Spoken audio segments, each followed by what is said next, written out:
Coach, why do I keep attracting the same kind of guy? Maybe why do I keep attracting married guys? Or why do I keep attracting men that are unavailable? So what I'm about to do, this video is going to be a little bit more serious. And I want you to understand something. And I want to dispel some myths, okay? Number one, allow me to dispel this myth that all women attract all types of men. All right.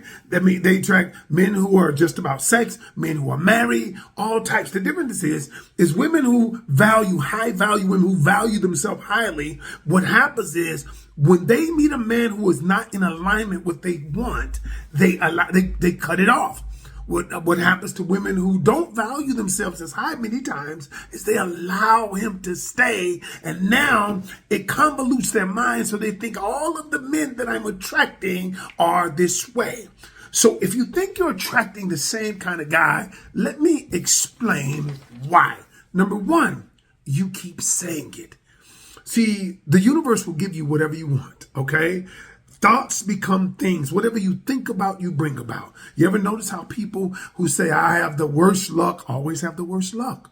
Because what you're doing, your words and thoughts have energy, emotional energy, which attract the things in your life that this energy is about. So if you're a negative person and you're always saying those things, that's what you're going to attract, negative people in your life. All right. Like attracts like.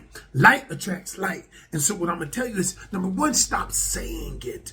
Number two, because the reason why you keep attracting the same guy is because you'll use any evidence to support it. You see, there he is. See, I told you he was married. See, I told you he was this. I told you he was that. And you keep telling yourself that's the story. You keep telling yourself. And the longer you tell yourself the story, the more you're going to believe it.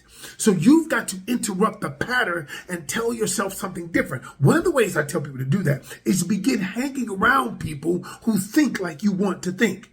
Now, a lot of us are not there. I always say there's a thing called transference of emotion. What happens, it means all intense emotion is transferable. That's why you ever got an attitude with somebody because they got an attitude with you? You ever got excited because somebody told you about a restaurant, a pair of shoes, or something, and you got excited? They transferred that emotion to you. And so what you've got to do is you've got to begin getting around the people who think like you want to think. And last but not least, you keep attracting the same person because you haven't learned the lesson. There is a lesson in everything. People will teach you something about you. Relationships are not just about the other person. Did you learn the lesson? If you learn the lesson, you will stop attracting the same kind of people.